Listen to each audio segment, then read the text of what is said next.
né? Tomamos uma coça da Argentina. O time, como eu disse na abertura, né? O time do jogador que disse que ia dar porrada nos argentinos, tomou uma surra dos argentinos só na bola, o que é pior.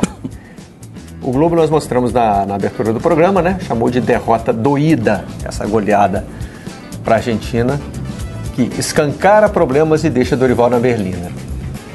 A vergonha de assistir, reclama o Correio da Bahia na sua capa. Com aquela foto mostrando o contraste, né? Passeio argentino sem Messi, faz questão de lembrar o estado de Minas, né? Ontem estava em campo 9 titulares da seleção campeã do mundo, só não estavam Di Maria, que parou, e o Messi, que não podia jogar. Falando em continuidade, né? E o extra, claro, né? Lautaro, né? Aí o Lautaro Martínez, é verdade, substituído pelo Julián Álvares, né? E o extra usa a expressão porrada, né? Que foi aqui o Rafinha citou na entrevista para o Romário, que deu essa confusão toda. O Brasil leva goleada inédita na Argentina e Dorival balança. O estado de São Paulo também trata a situação do treinador como delicada. E na tribuna, procura-se a seleção. Acho que aí vai também muito em cima do que o Dorival Júnior vinha dizendo em entrevistas coletivas, né, de que tinha uma evolução que ele conseguia constatar nos treinos. Né? E tinha. Se você comparar o trabalho com o Ramon e Fernando Diniz, tinha. Os números mostravam que havia ali uma melhora, mas que é uma melhora ainda muito abaixo do que uma seleção brasileira precisa. Mas era uma melhora constante? A gente estava vendo a cada jogo o Brasil melhorar? Não, nos números. Vendo muitos altos e baixos. Nos números, sim, nos números. Mas eu acho que o Dorival passa algum recado e passa alguns recados ao longo desse período dele na seleção, e um deles é essa insistência nessa fala da... Olha o Rafinha fazendo cara de bravo aí, ó. Essa insistência na fala sobre a evolução do time, que ele não entendeu que ele mudou de dimensão do futebol de clubes para a seleção. A coletiva dele ontem é basicamente sobre isso, assim.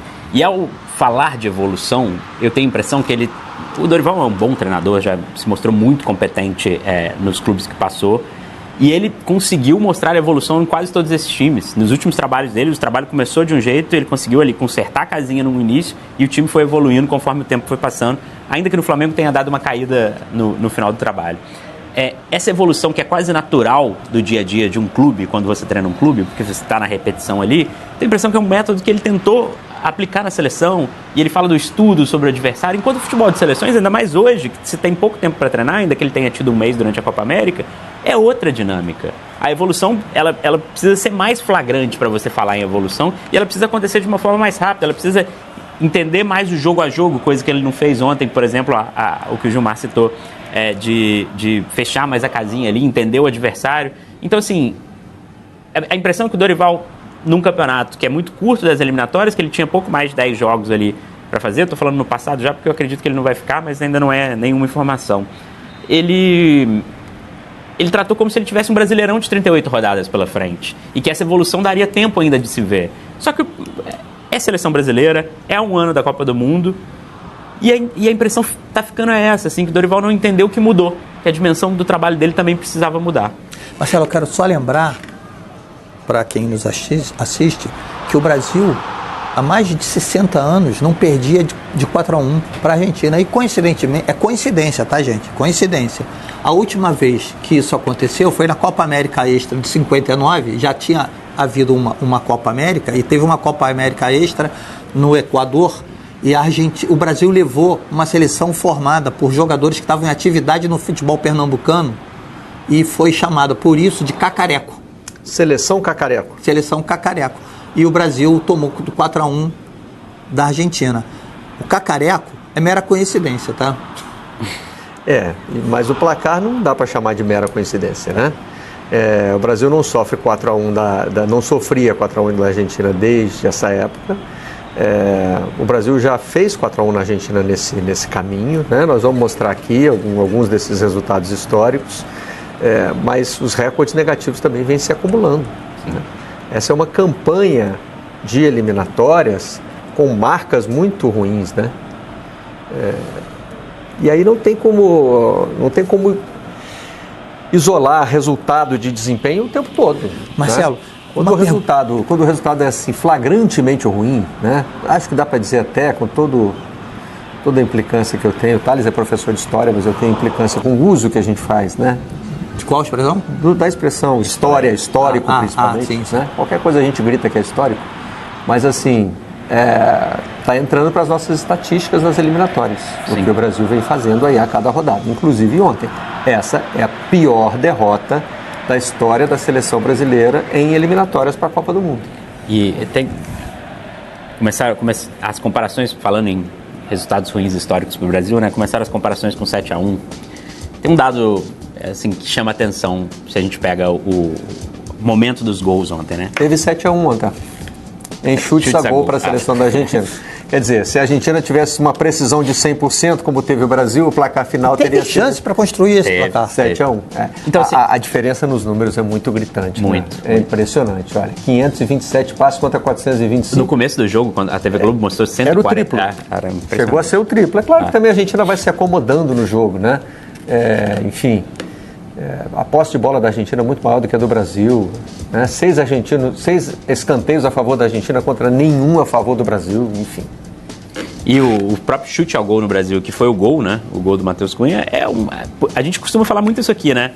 O jogador perdeu a bola quando tem uma pressão ofensiva organizada ali, mas o Brasil não estava pressionando. O Matheus Cunha toma uma decisão individual e o zagueiro... Um erro, o Romero... O zagueiro se atrapalha completamente.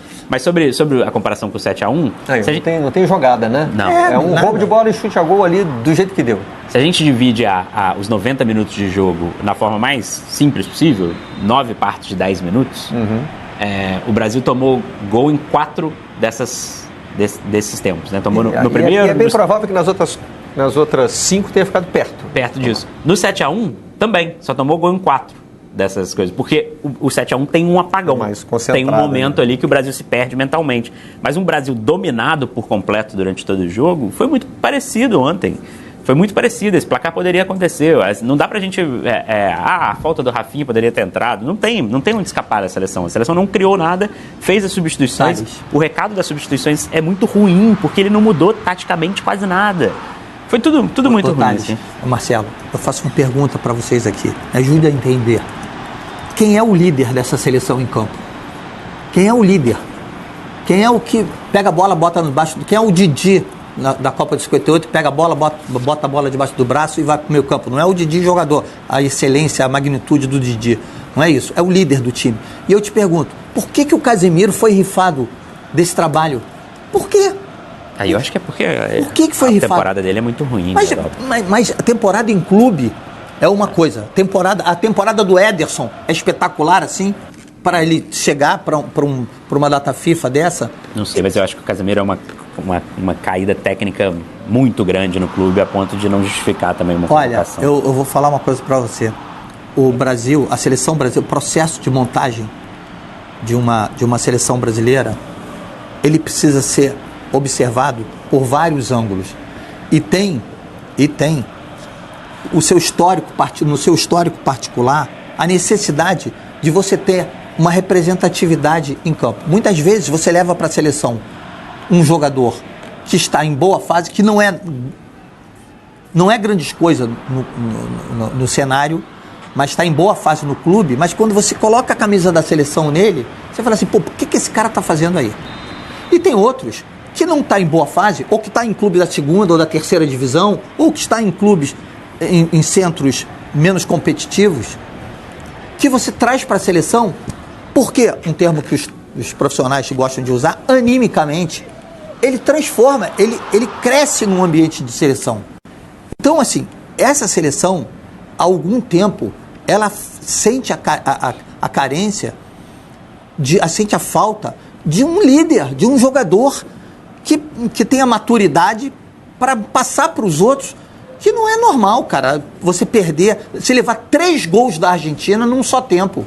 O Brasil levou 3 gols da Argentina no primeiro tempo e poderia ter levado 4 ou 5, cara. E há 20 anos, né? Desde 2005, a Argentina não sabia o gosto de abrir 2-0 sobre a seleção brasileira. Um confronto tão equilibrado por isso. Mas a impressão de que o líder da era Dorival é um jogador que nunca jogou, né? Que é o Neymar.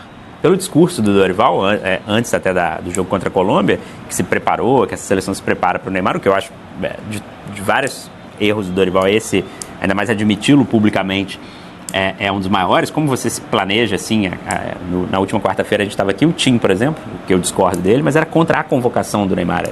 Eu já acho que o Neymar, em condições, deveria ser convocado, mas nunca como essa bola de segurança que o Neymar não é nem para ele mesmo atualmente. Então, a impressão é que o líder é ele tem moral com os jogadores. O Rafinha mesmo declarou que a seleção deve jogar para o Neymar. Mas para convocar o Neymar e não botar para jogar, teria que botar para jogar. Precisa de um treinador muito seguro da sua posição no comando da seleção brasileira. Impressionante como o Neymar se livra, né, dessas ciladas na seleção. Não estava no 7-1, não estava ontem. Não sei se seria diferente com ele em campo, mas não parece. Não parece que a goleada de ontem foi pela falta de um Neymar em campo. Aquele jogo contra a Argentina em que ele se machuca o Brasil perdeu, foi contra a Argentina, não foi? Uruguai. Foi contra o Uruguai, é verdade. Essa lesão longa que ele teve. Que ele teve agora, Uruguai. Jogando por essa edição das eliminatórias contra o Uruguai no Centenário. Tá certo. Eu continuo achando, se você olhando só para a camada do Dorival, eu não acho que o trabalho dele seja essa lástima toda. Não vejo neste momento agora. Vai demitir o Dorival, tá bom, quem dirige o time em junho? Não vejo. Sim, não nós teríamos que apelar de novo para um interino. Então, só por isso, eu acho que ele não vai cair antes de junho. Mas você acha que o Mundial de Clubes tem tanta atratividade assim a ponto de Beleza, o Ancelotti sim, porque não pelo Mundial de Clubes, mas porque tem uma Champions League para se disputar. Ele não vai sair do Real Madrid agora em fim de temporada, podendo não disputar do Campeonato Espanhol, podendo conquistar mais uma Champions League, encerrar com chave de ouro sua passagem. Mas acho que nomes tipo Felipe Luiz, nome tipo Jorge Jesus, não aceitariam esse convite para reassumir agora por conta desse Eu Mundial? já andei sondando essa questão. O Felipe não está nos planos do Felipe Luiz. Ele está muito focado no projeto do Flamengo e acho que faz certo. Então eu acho que seria muito difícil convencê-lo a virar o jogo agora. Mundial de Clubes afeta especificamente um nome dos que estão sendo cogitados, Jorge Jesus. Ele tem contrato até o fim do Mundial de Clubes e não abre mão de dinheiro. Não é do feitio dele jogar dinheiro fora. Não, pode deixar que eu peço demissão aqui e assumo a seleção. Ainda que ele sempre tenha deixado claro que é um sonho da vida dele. Aliás, da vida dele. Mas é sonho... Sonho... Né? Quanto custa um sonho, né? Exatamente. Quanto vale um sonho? Não sei se ele está disposto a abrir mão desse dinheiro. E nem sei se a CBF ia querer pagar a multa. Aí são questões de negociação que já avançariam no fato de o Jorge Jesus ser o escolhido. Isso a gente nem sabe ainda. A gente nem sabe se a CBF vai demitir o Dorival Júnior. Parece muito provável, mas né, não existe essa informação ainda. E nem sabe se já existe um nome, se é o Jorge Jesus. Mas estou dizendo assim, se o foco for o Jorge Jesus, haverá esse problema. Olha, Marcelo, eu vou falar uma coisa, não é uma informação, evidentemente, mas é o sentimento de uma pessoa que conhece o ambiente da CBF, que tem informações lá dentro. Tirar o Dorival, você vai ter que fazer uma mudança profunda. Vai sair todo mundo na comissão técnica e da estrutura do departamento de futebol. Rodrigo Caetano ficaria com essa intervenção? Porque eu conheço o trabalho do Rodrigo Caetano. Eu sei que nesse momento, ele vai estar em defesa do Dorival. E a uma demissão do Dorival Júnior passaria necessariamente pelo Rodrigo Caetano. Ele tem que, no mínimo, opinar sobre essa demissão. E eu não sei se ele opinaria pela demissão do Rodrigo Caetano. E digo mais, eu não sei se ele aceitaria, se ele também... Não iria embora junto. Não iria embora junto. Então é um desmonte... Por isso que eu estou falando, Thales. Eu acho assim, que o desejo de mudar é latente. Eu acho que a CBF tem um interesse na mudança, mas não tem um nome, não tem um planejamento, não tem o que nós vamos fazer, sabe? Não tem, isso não tem. Por que não tem? Porque se perdeu muito tempo em 2023 e a gente cansou de falar aqui, olha, esse tempo vai fazer falta lá na frente, o Brasil já devia ter um planejamento. Não tinha nada, Marcelo. Parou, o futebol parou à espera do Ancelotti. A bem verdade é que antes mesmo da vitória contra a Colômbia, que não foi uma vitória genial, né? O Dorival estava pressionado e a gente já estava falando em possibilidade de saída do Dorival. Alguns colegas, não é uma informação minha, é uma informação de colegas, dão que a demissão do Dorival já vinha sendo cogitada, mas para depois da próxima data FIFA, quando o Mundial de Clubes já teria passado. O Brasil já estaria classificado. E se esperava que essa data FIFA não fosse a tragédia que Então, se o Brasil tivesse perdido de 1-0 e depois vitórias contra Equador e Paraguai não são capazes de segurar técnico algum, para a seleção brasileira é mais que obrigação, escolheria um novo técnico. Criou-se um problema para o Edinaldo agora.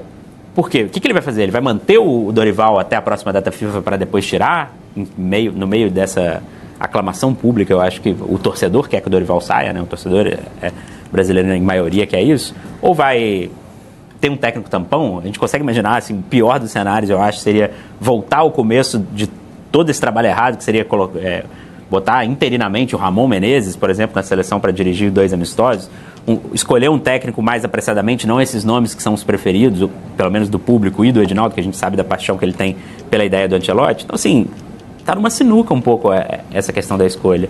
E eu acho que quem está pior de tudo nessa situação é o Dorival. E aí vem o fato, como a seleção brasileira está fazendo mal a quem dirige. Sim. É o sonho de todo treinador chegar lá. Fernando Diniz se deu mal, o Dorival está se dando mal. E é até bom a gente citar assim, a responsabilidade pelo processo, porque, por exemplo, ontem, né, atingimos um marco muito negativo. Pior derrota do Brasil na história das eliminatórias. Essa está na conta do Dorival Júnior também, que ele dirigiu a seleção ontem. Mas está longe de ser o único recorde negativo que o Brasil bateu nessas eliminatórias, né? Vamos botar a arte aí para recapitular? Não está ainda? Ah, que pena. Então, a gente tem que lembrar que tomou 6. Tem uma sequência de resultados. Que tomou 6 no Sul-Americano Sub-20, da Argentina. Sim, acabou ganhando aquela competição depois, sim. Mas com esse marco. Numa seleção dirigida por 2 profissionais que o presidente anunciou há 1 ano que ia demitir. Sim. E que continuaram lá. Então, quer dizer, tudo isso faz parte também do que é esse modelo de gestão. Análise na outra camada. Com relação ao Dorival, a gente já vai ouvi-lo, mas eu acho que tem um perigo aí no caminho dele, que a gente podia abordar aqui antes. Os jogadores estão ficando expostos com as atuações ruins, com a falta de entrosamento e até com decisões do próprio treinador, né? Nas substituições de ontem, por exemplo, o Murilo sai de campo muito mal, né? Muito. Ele já tinha trocado de lugar, né? O que significa, você não está dando conta aí do seu lado, né? Então, aí, no segundo tempo, eu falo, não precisa nem voltar, vou botar outro cara no seu lugar, que ele é o especialista aí do lado que você está jogando. Joelinton, atuação muito ruim contra a Colômbia, entrando durante o jogo, repetindo ontem. Né? O Rodrigo também muito mal nos 2 jogos. Sim, apagado. Né? E entra o Endrick, e o Dorival recentemente deu declarações dizendo que queria preservar, que ficou no telefone por 2 horas com o Ancelotti, que falou sobre o Endrick. Né? E ontem ele joga o Endrick no segundo tempo de Brasil e Argentina, que está 3-1 para a Argentina. Né? E num jogo em que o Brasil está sendo dominado pelo meio campo. O Brasil jogou no 4-2-4, Marcelo. A gente tomou conta. Então, e aí completando as substituições, tem o Savinho no Matheus Cunha, que aí só muda um pouco de posicionamento. O Rafinha nesse momento vai para o meio, né? E o Savinho fica ali pela direita. E o Ederson no André. Todas as substituições foram de 6 por meia dúzia, assim, de 2 casinhas da mesma função. Não mudava o jeito de jogar do Brasil. Não mudava o jeito de jogar do Brasil e também não mudou o primeiro tempo. Acho que assim, um Brasil e Argentina que vira aquele baile de bola no primeiro tempo, os primeiros 20 minutos, acho que é a parte mais... a torcida da Argentina gritou olé com 6, 7 minutos de jogo. Então assim, e aí vai naquilo que eu falei sobre... Nossa produção cronometrou antes, com 3 minutos. Quando sai o gol já tem olé. Sobre o Dorival não entender a dimensão do trabalho da seleção... É justamente isso, e o Tite confessa que errou nisso na Copa do Mundo de 2018, a primeira dele, sobre entender que nas seleções, no futebol de seleção, a urgência pela mudança precisa ser muito maior do que a de um time. Talvez você exponha menos um jogador, se você tira o Murilo, por exemplo, no primeiro tempo, ou tira algum meio campo para fechar mais a casinha e expõe menos o grupo, em agir rapidamente, fazer uma troca logo no primeiro tempo e entender de um jogo para o outro o que está acontecendo e trocas que sejam fundamentais, não só as trocas obrigatórias. O Dorival, ele em alguns momentos fez isso, é bem verdade. Acho que a entrada do Wesley, por exemplo, foi o Wesley no jogo contra a Colômbia fez mais em poucos minutos do que isso me deu branco agora. Wanderson estava como titular contra a Colômbia, mas ao mesmo tempo no jogo ele não reagiu. A imagem na hora do gol do Brasil, na hora desse gol aí, que é um gol, enfim, de não construção do Dorival comemorando com raiva, e é o filho dele que chega ali a auxiliar para que vai xingando todo mundo, mostra um técnico um pouco perdido, o que é uma pena, que o Dorival é um bom treinador. Se tivesse um contexto mais seguro, poderia desenvolver um trabalho melhor na seleção, poderia ter tempo mais para entender esses momentos de seleção. O Dorival não deu recados até agora de que é um técnico preparado para a Copa do Mundo. Essa é a grande questão, assim. E esse jogo é o jogo mais próximo possível de todos que ele enfrentou até agora de Copa do Mundo. Beleza, ele já enfrentou a Espanha. Já repetido, né? Aquela história de me cobrem no fim da Copa. Setembro ele falou, eu garanto, o Brasil estará na final da Copa. Ou, assim, pode ser que chegue para o futebol, mas assim, se a Copa fosse hoje, o Brasil seria um time de oitavas de final. Essa é a realidade do Brasil no mundo hoje. Hoje a gente torceria para um sorteio favorável. Exatamente. Né? O que não é muito difícil nessa Copa do Mundo de Nova Zelândia. Nessa de 48. Uzbequistão. Ô Marcelo, e assim, a gente também não pode deixar de falar da apatia dos jogadores. Esquema à parte, estratégia à parte. Nesse gol aí, ó, você tem 5 jogadores do Brasil na área contra 2, depois chega mais um da Argentina. Então é impressionante. Os jogadores, eles não conseguem render. Você olha para a atuação do Vinícius Júnior com a camisa da seleção brasileira. Gente, com todo respeito, esse gol é ridículo. É ridículo, esse gol é ridículo. Até a finalização do Simeone. É ridículo, exatamente. Tá? Mas erra toda a linha de defesa do Brasil. É gol típico de encerramento de goleada, sabe? Aquela coisa, já perdemos mesmo, já... Então, mas eu quero dizer para você o seguinte, a gente não pode deixar de se preocupar e de questionar e de cobrar as situações individuais dos jogadores com a camisa da seleção brasileira. O Rodrigo, o Vinícius, o próprio Rafinha.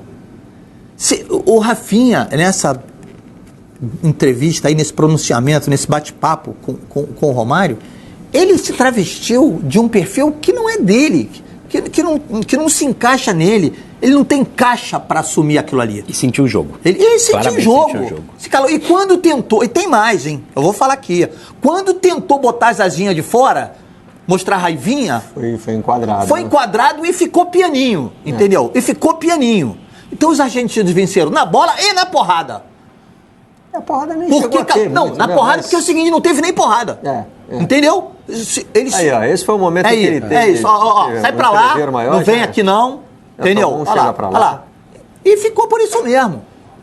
Acho que ficou por uma isso das mesmo. partes da humilhação desse clássico, né, pro Brasil, tá nessa questão da violência, né? Porque a fala do Rafinha gerou expectativa para um jogo brigado nisso, e a Argentina conseguiu fazer o que geralmente o Brasil fazia, que era vencer completamente na bola, sem nada, sem nenhum... Teve ali a provocação do Dibu, mas no intervalo, durante o jogo não aconteceu nada. Então, assim, ignorando por completo a fala do Rafinha, durante o jogo teve deboche, né? Teve deboche, exatamente. Tem a mãozinha do Otamendi fazendo o gesto de falar muito pro Rafinha. Teve a questão lá de... eu tenho uma Copa do Mundo e 2 Copas da América, você tem 0, falando... Agora eu esqueci, tá, Grafito? Correia, quem é que faz isso? É o Correia que entra depois? Acho que foi o Paredes. Paredes, pode ter sido. Foi o Paredes. O que mostra uma coisa...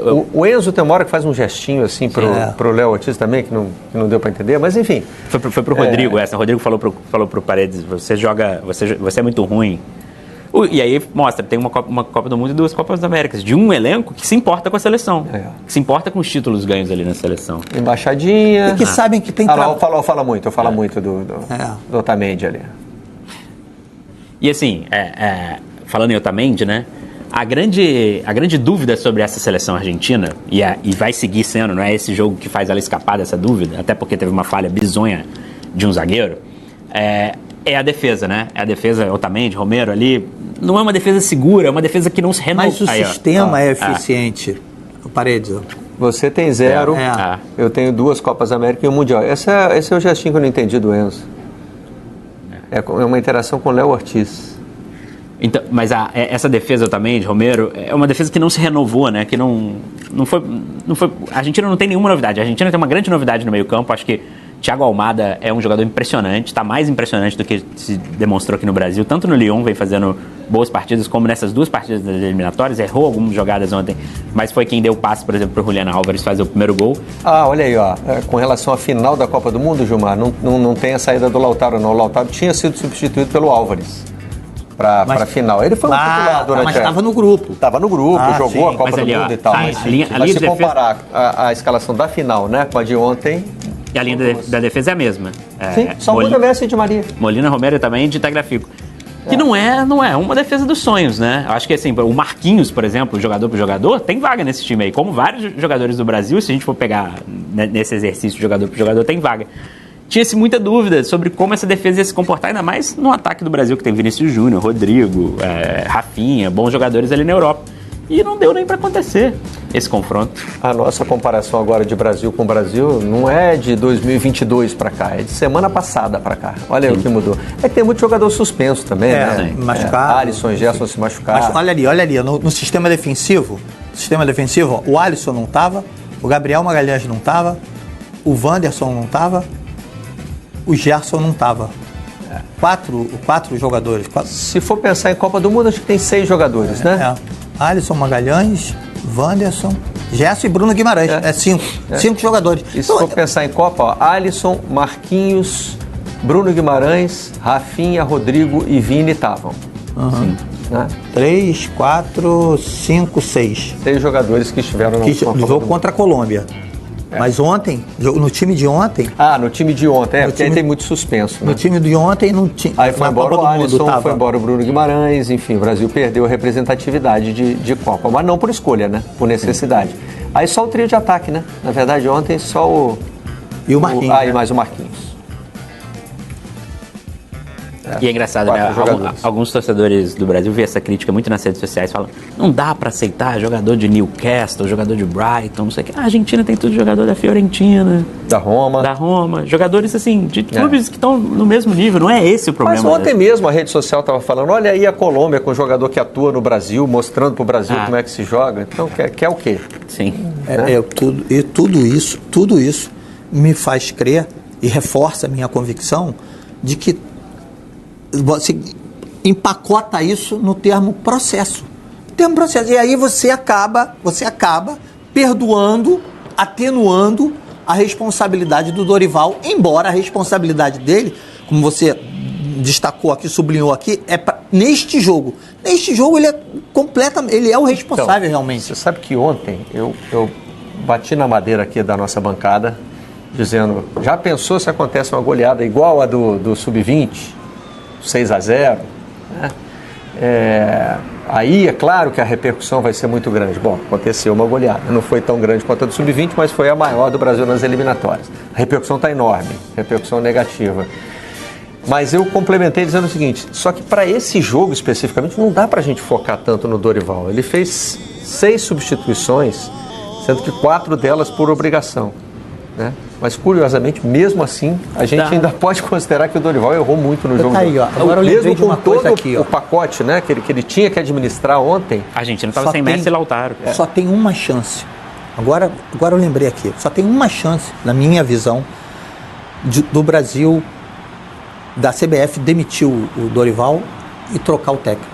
Se o Edinaldo convencer o Tite a retornar o cargo, que eu acho que não vai acontecer. Mas eu me lembro muito do Telê em 85, quando o Evaristo é afastado e o Telê não queria, mas a CBF da época, Julite Coutinho, se eu não me engano, consegue convencê-lo a reassumir a seleção. Depois da passagem do Tite pelo Flamengo,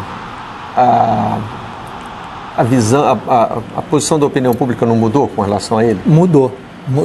E depois da Copa, né? Do jogo contra a Croácia. E também assim, mas já vinha de 2 Copas sem... Mas tá bom aqui, vamos descer a particularidade do Tite, do trabalho do Tite. Se o Brasil não segue naquela Copa, não perde nos pênaltis, não toma aquele gol absurdo nos últimos minutos, ou não perde nos pênaltis, você julgaria o trabalho do Tite como trabalho bom ou trabalho ruim? Então, Gilmar, a gente tem falado disso aqui ao longo dessa semana, até por conta da pressão que já existia sobre o Dorival, antes até do jogo contra a Colômbia, né? E pelo Dorival ter dito, olha, vocês têm que me cobrar lá no fim. E eu estava pensando o seguinte, o Dorival nem precisava ter pedido isso. Eu repeti esse comentário algumas vezes aqui ao longo dos últimos dias. Porque o trabalho de técnico da seleção brasileira, ele existe para levar a seleção ao título da Copa do Mundo. Sim. Ele é diferente de outros cargos no futebol mundial. Vamos lá, pega aí o técnico da seleção da Inglaterra, né? Uma seleção super tradicional. O torcedor tem a ilusão de que um dia a Inglaterra vai ganhar, football is coming home, a Inglaterra vai conquistar o título de novo e tal.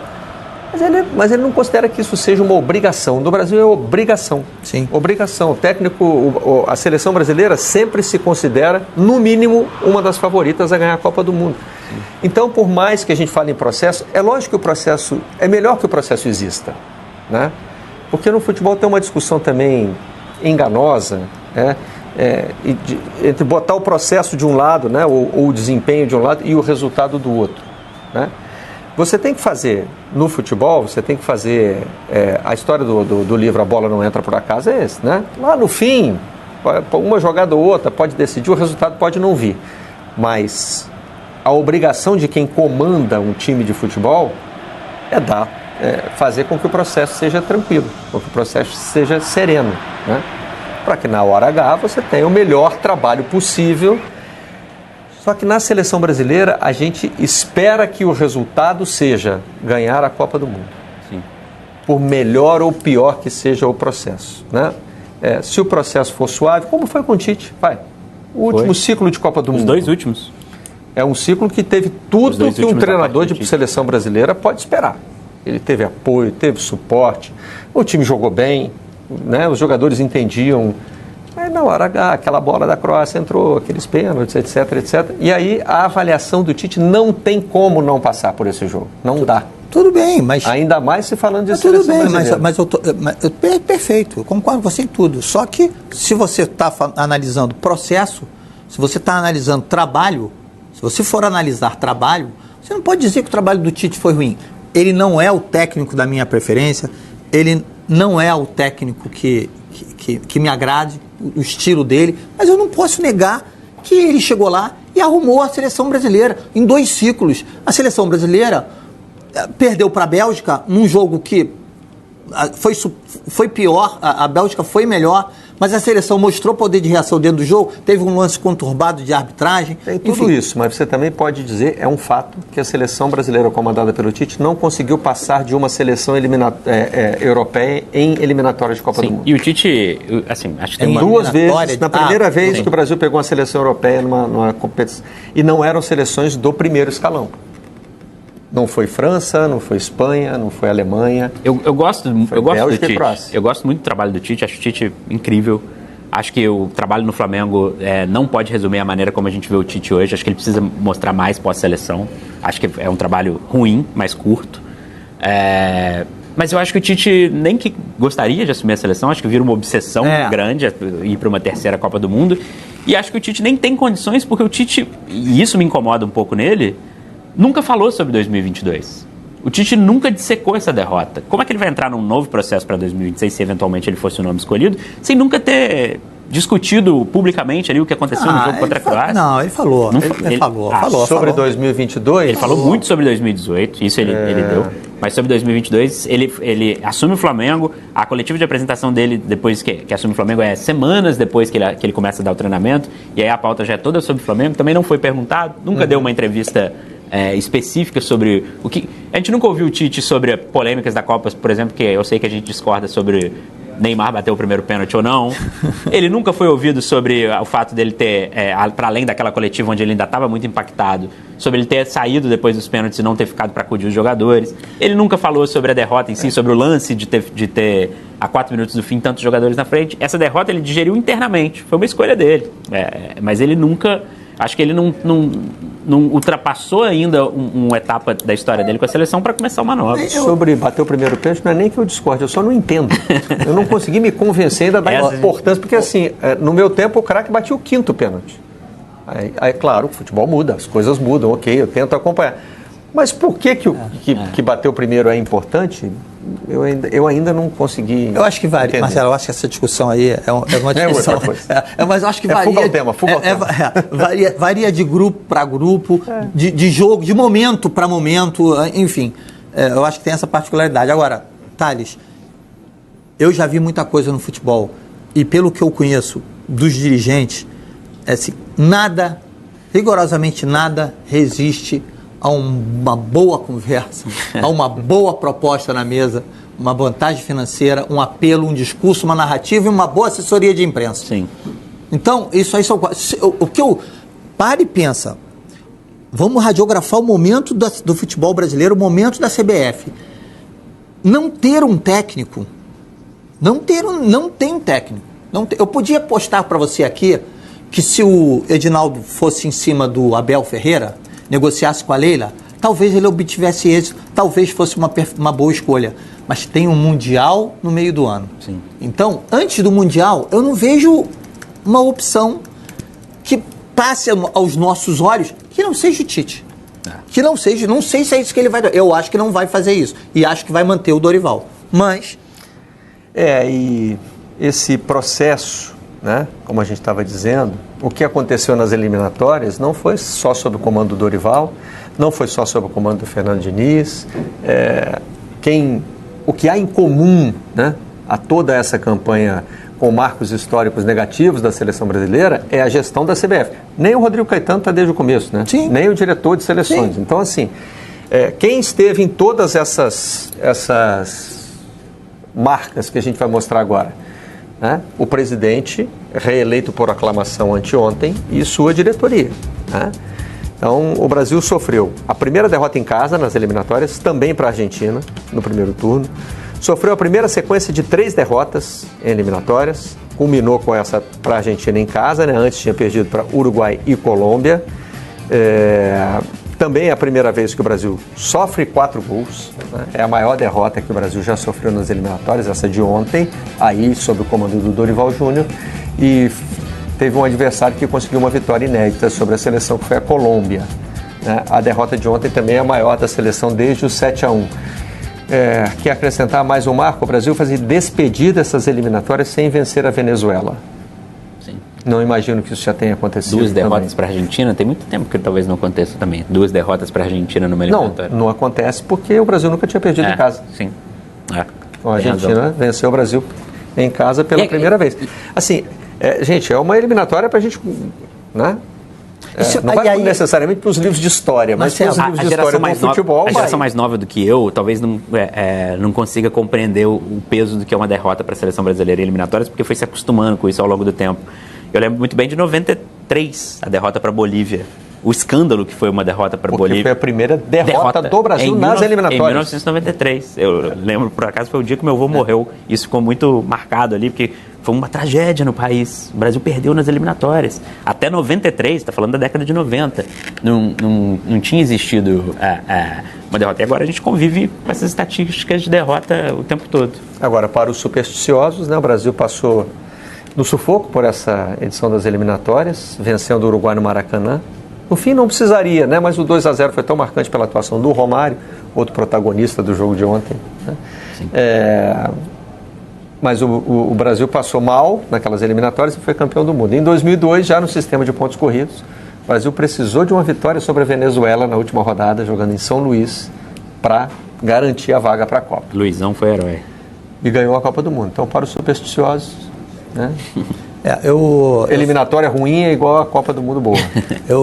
Eu acho que deveria incluir nesse pacote. Aí, se você tiver uma abrangência nesse pacote, você falar do fiasco de não ir à Olimpíada, de tomar de 6-0 da Argentina no Sub-20. Tomar 4 gols do Senegal, perder pela primeira vez para o Marrocos. Entendeu?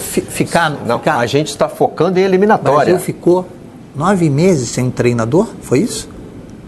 Da saída do Tite, um treinador efetivo? E fora o fato de que o Tite anunciou aqui no Redação em fevereiro de 2022. De 2022 que não ia continuar. Marcelo, a bola não entra por acaso. Enfim, ontem entrou 4 vezes no nosso gol, podia ter entrado até mais. Vamos ouvir o Dorival Júnior, que estava muito abatido depois dessa partida. A pressão ela é sempre grande. Eu nunca fujo às minhas responsabilidades. Tenho consciência de tudo que representa, de tudo que vinha sendo desenvolvido. E natural que tudo aquilo que nós programamos para uma partida como a de hoje acabou não acontecendo. E desde o primeiro minuto, eu tenho que reconhecer aquilo que foi a partida, aquilo que foi o jogo, desenvolvimento da equipe adversária, que com merecimentos fez o resultado e nós não tivemos nenhum sentido de reação, mesmo após o 2-1. E isso é natural aqui. Para todos nós, muito difícil e muito complicado de tentar explicar uma situação como essa, mesmo reconhecendo o valor de uma seleção como a seleção argentina. Elaboramos, todo o material é elaborado em cima da seleção argentina, ela acabou acontecendo. Tudo nós procuramos mostrar da maneira como era a iniciação, a forma como eles evoluíam de um lado, buscando o lado oposto, o trabalho por dentro dos homens que flutuavam. Tentamos nos posicionar na condição de que existisse uma marcação um pouco mais agressiva, principalmente nos 4 homens de meio campo. Acabou acontecendo uma movimentação constante. O gol logo no início nos criou uma dificuldade ainda maior e logo em seguida saiu 2-0. Nós que atuamos, nós que jogamos futebol, sabemos as dificuldades que você tem para alcançar uma reação. Ainda assim, buscamos o gol, mas as dificuldades ao longo do jogo, elas se repetiram. Mesmo com as alterações, nós não conseguimos em momento nenhum impor tudo aquilo que nós queríamos. Tem uma coisa nessa última fala que me incomoda, assim. Que ele fala, a gente apresentou tudo aos jogadores, mostramos como ia ser, e foi assim. Ele joga um pouco... dando algum perdão ao Dorival, imagino que deve ser terrível falar. Lembro muito do André Agassi, na biografia dele, que ele falava sobre essas coletivas pós-jogo, que ele às vezes falava alguma coisa e logo depois ele não tinha absoluta memória do que ele falou, porque ele estava tão envolvido com a adrenalina do jogo ali. Então dou essa colher de chá para o Dorival, mas essa fala específica, não sei se foi isso que ele quis dizer, deu a impressão de jogar um pouco a culpa nos jogadores. E olha, cá para nós, né? Cá para nós, os jogadores precisam ser responsabilizados. Não dá para jogar só a culpa no Dorival, não dá para jogar só a culpa nesse presidente que está lá, nesse presidente que é uma sumidade, foi, como disse o Marcelo aqui, reeleito por unanimidade. Todos os clubes, todas as federações, todo mundo aprovou, ótimo, tá bacana, vamos com ele. Então, assim, jogadores como Rodrigo, Rafinha, Vinícius Júnior, esses jogadores, eles tinham obrigação de jogar mais, de ler, de pressionar o técnico, de fazer alguma coisa. Pressionar o técnico por uma mudança no sistema. Porque, sistema. Quando você estava falando aí, a gente está até preparado aqui para rodar entrevistas dos jogadores, mas eu estava pensando que na história do futebol, não me lembro de ter funcionado um treinador transferir responsabilidade para os jogadores. Será que essa é a expressão correta? Mas eu acho que todo o grupo, Marcelo, está me lembrando, sabe o quê? Eu conversei com um amigo nosso nas últimas 3 semanas do trabalho do Tite no Flamengo, e eu conversei com um amigo nosso que estava acompanhando de perto ali, e falava o seguinte, o discurso dele com os jogadores já não tem mais efeito. Então eu acho que é o que está acontecendo agora com o Dorival na seleção, sabe? Os jogadores já viram assim, não vai ser esse o técnico da seleção na Copa do Mundo. Não vai ser. Marcelo, o comportamento... Marcelo, eu acompanhei a seleção brasileira durante muitos anos, a seleção brasileira da década de 90 até 2006. O comportamento dos jogadores no 4º gol é um negócio absurdo. É um negócio absurdo. Pusilâmine, frouxos, mal organizados. Não é seleção brasileira. Aquilo ali não é futebol de seleção brasileira, gente. Olha isso, olha só. Quase que batendo cabeça. Vai você, toca aqui, toca... Sabe? Não pode. Desculpa, Marcelo. Não pode. Os jogadores têm que ser cobrados, pô. Tem que ser cobrados. Pô. Com toda a sinceridade. Essa Seleção é Se isso aí tivesse acontecendo num clube de futebol, a torcida estaria revoltada, cobrando atitude. Entendeu? Agora a seleção, sabe, eles não têm com a seleção brasileira a relação que os argentinos têm com a seleção argentina. Isso ficou claro ali. Esse gol, vendo o jogo ao vivo, é aquele gol, aquela jogada que você tem a impressão, opa, perigo. Aí você vê o que aconteceu e fala, não vai ser gol. Aí do nada surge um jogador e faz um gol. É um comportamento um pouco esquisito mesmo. Desculpa, Thales, é que a última coisa que o Gilmar falou ali, eu sempre duvido disso. Porque eu acho que a gente faz essas comparações no momento em que a Argentina está ganhando e o Brasil está perdendo. O compromisso? Eu não acho que falte compromisso, não. Não é que falta compromisso, Marcelo. Não é faltar compromisso. É diferente a maneira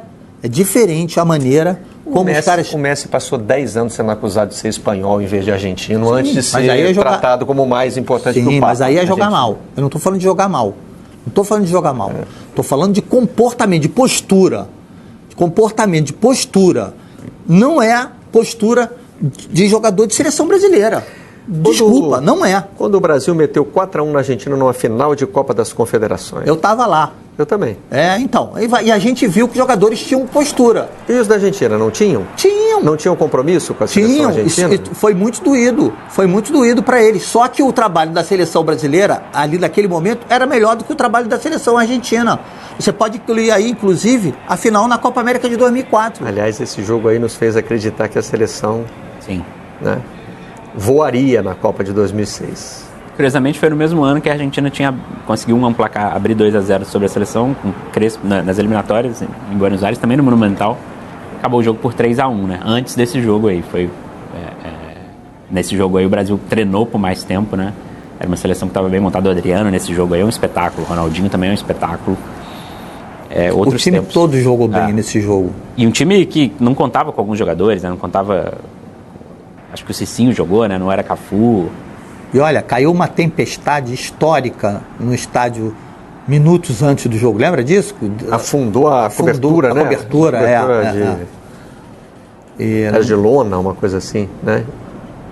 Tiveram foi em Frankfurt esse jogo. Tirar essa água toda aí do teto para o jogo poder rolar. Esse aí está na comissão técnica agora. O autor do gol de ontem. Samuel. Né? Eu ia falar... O Aimar. O Aimar. Eu ia falar disso agora, assim. Mas o Samuel também está, né? O Samuel é responsável pelas bolas paradas. O Ayala e o Aimar também fazem parte. Era uma bela seleção, tá? Se a gente pesquisar o time da Argentina, desse de 2005, ou do time que jogou a Copa de 2006, a gente vai ver vários jogadores daquela época que hoje são treinadores, não de grandes clubes, mas são treinadores de Série A no Campeonato Argentino, Série B no Campeonato Italiano, jogadores que seguiram, pegaram a experiência que eles têm com a bola e seguiram para o cargo de treinador, uma formação cultural até de treinador, e que trabalha, tem o Aimar trabalha com o Scaloni, tem outros dois, né? A escalação da Argentina era Lux, Zanetti, Colotini, Heinze e Placente, Cambiasso, Riquelme, tem até presidente né? Bernardi, Sorin, Delgado e Figueroa. Entraram Aimar, Tevez, que hoje também é técnico, né? E Galete. E aí, em 2005, ainda jogava o Crespo, que é técnico também, foi para 2006. Acho que se a gente pegar nessa geração, do Brasil não tem. Tem o Rogério Ceni.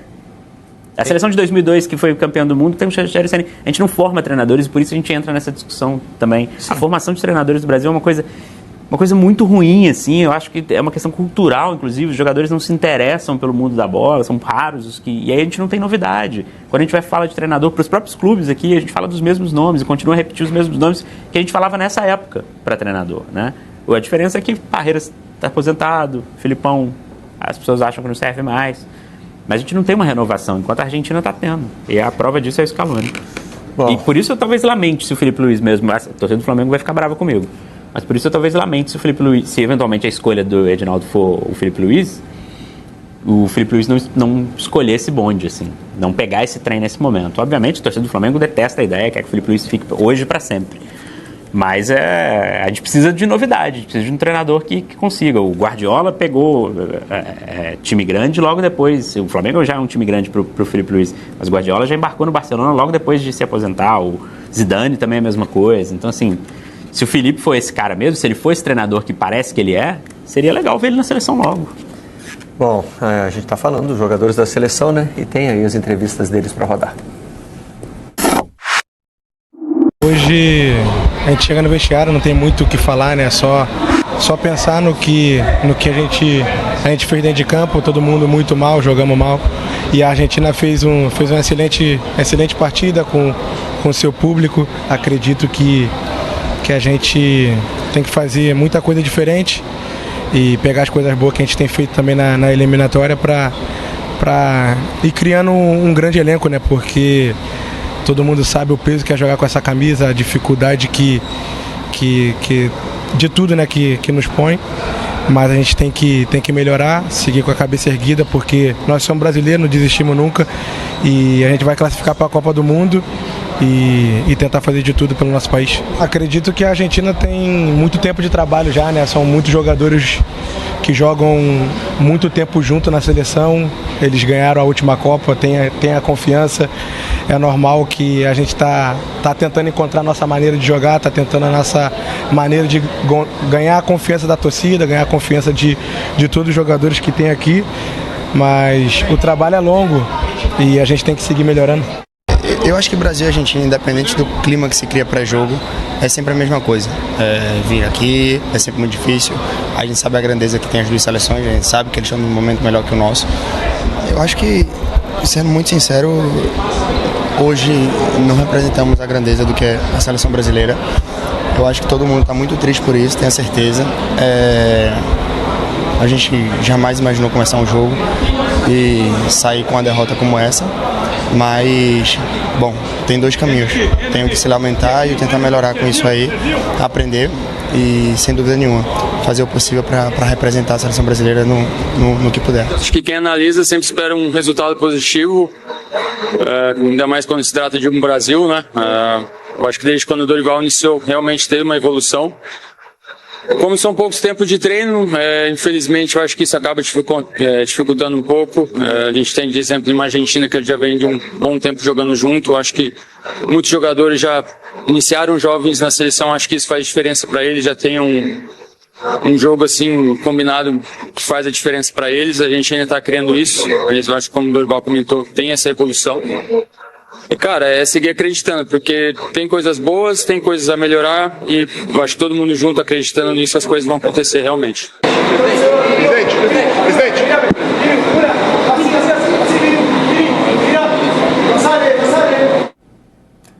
No fim, mostramos aí a passagem do presidente reeleito, né? O Edinaldo disse que só falaria sobre o jogo, sobre qualquer outra coisa hoje. Vocês da imprensa consideram importante a presença do Edinaldo dentro de campo em treinamentos da seleção? Ou vocês da imprensa acham que o fato desnecessária do fato do presidente não estar acompanhando a seleção nesse período de data FIFA, nos dois últimos jogos, significa que o presidente esvaziou o Dorival? Não, o presidente da CBF, seja ele qual for, tem o direito de acompanhar um treino da seleção. Ele tem necessidade? Não tem necessidade e acho que tem que pensar na mensagem que está passando. Será que pode parecer que eu estou pressionando o treinador? Perfeito. É o que eu costumo falar aqui sobre a tal da liturgia do cargo. Né? Mas você sabe que... Tem coisas que, assim, em determinados aspectos do poder, a aparência importa, sim. Né? O presidente está na beira do campo olhando. Lá eu fui cobrir um treino no Catar de um clube. Tem uma cadeira para o sheik na beira do campo. Bacana, hein? Eu fico pensando na preocupação do jogador de não dar uma bolada no sheik. Imagina, né? Você vem com o seu séquito, botam lá uma cadeirinha para ele. Nesse caso era até uma cadeira simples, de plástico, não era um trono, não. Era uma cadeira lá. Mas ele sentava e ficava lá, de braço cruzado, trajado, né, com suas roupas típicas de sheik, olhando o jogo. Isso não é pressão, gente? Né? Onde que não vai ser pressão? O homem está olhando. Mas eu trago essa pergunta... O cara que assina o cheque está ali. Eu trago essa pergunta porque o Caê trouxe ontem a informação de que a ausência do Edinaldo nesse período de treinamentos, jogos contra a Colômbia e Argentina, é mais um indício de que a seleção, de que não tem a satisfação com o trabalho do Dorival. Mas ele estava lá sendo reeleito, como é que ia para o treino? Estava cuidando de outra coisa, estava cuidando da continuidade do processo. O Dorival encheu a bola dele na coletiva, né? Falou que ele é presidente exemplar, que não tem nada a reclamar e tudo mais. Bom, vamos continuar aqui ainda dentro do tema Brasil e Argentina, agora falando com o Ariel Palacios, participa conosco. Daqui a pouco teremos também o Rafael Sibila com informações sobre a seleção da Argentina, né? Mas o Ariel vem aí para falar de brasileiros e argentinos que conquistaram uma Copa do Mundo juntos. Um momento de curiosidade histórica aqui no meio dessa tragédia toda. Ariel, bom dia. Bom dia, Barreto. Bom dia a todos. Bom, apesar das rivalidades, brasileiros e argentinos foram juntinhos campeões do mundo pela primeira vez em 1934 na Copa do Mundo da Itália. Mas vamos dar um contexto histórico primeiro. O vínculo intenso entre o futebol e a política mundial teve seu grande pontapé inicial na Copa da Itália fascista, quando Duce, Benito Mussolini, o fundador do fascismo, usou esse esporte como soft power para causar frenesi nas multidões e desviar a atenção dos fracassos de seu regime. Ironias da vida, até a Copa em seu país, Mussolini nunca havia visto um jogo de futebol completo na vida, Barreto. Os ditadores costumam ser obsessivos com micromanagement, porque eles querem ter o controle dos detalhes. Só que isso não se encaixa com o futebol, que é uma atividade plena em variáveis, como vimos ontem, e fora do controle, né? Mas obcecado com a vitória, os homens de Mussolini ameaçaram de morte os integrantes da seleção, caso não conquistassem o troféu. E na seleção italiana de 1934, participaram os argentinos Raimundo Orsi, Enrique Guaita, Attilio De Maria e Luiz Monti, todos filhos de imigrantes italianos que foram nacionalizados italianos por Mussolini, pulando todas as burocracias porque eles queriam na Squadra Azzurra. Então foram nacionalizações flash. Monti, anos depois, até ironizou sobre a situação de tensão que havia vivido durante duas Copas, porque ele participou do Uruguai em 30 e da Copa da Itália em 34. A frase dele foi, abre aspas, em 1930, no Uruguai, os uruguaios queriam me matar se eu ganhava. E na Itália, 4 anos depois, queriam me matar se eu perdia. Nos anunciaram que, por decisão do Duce, poderíamos pedir o que quiséssemos se ganhássemos aquela final. Dinheiro, mulheres, casas, carros. Mas se a gente perdia, nossas vidas estariam em perigo, fecha aspas. Nessa Copa, também participou da seleção italiana o brasileiro Anfilóquio Guarizzi Marques, apelidado Filó, ex-integrante da Portuguesa, do Paulistano e do Corinthians. Em 1931, foi contratado para jogar no Lazio da Itália. Mas naquele ano o Lazio não foi bem, ficou no 13º posto no ranking. Só que o brasileiro disparou um hat-trick contra o Modena que causou sensação. Aí o técnico Vittorio Pozzo ficou fascinado e o convidou para a seleção.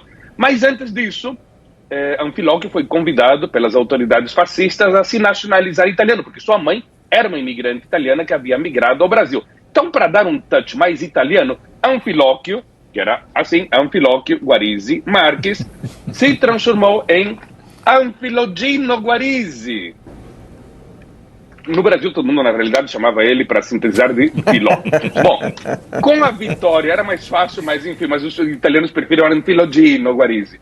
Com a vitória da seleção italiana na Copa de 34, o Filó se tornou o primeiro brasileiro em ser campeão do mundo. Coincidentemente, como dissemos, também estavam os 4 argentinos, Monti, De Maria, Guaita e Orsi. Então, uma espécie de vitória conjunta brasileiro-argentina em terras distantes, décadas antes que suas seleções originais conseguissem suas vitórias próprias, né? Voltando à Squadra Azzurra e Mussolini. Os membros da seleção italiana respiraram aliviados, né?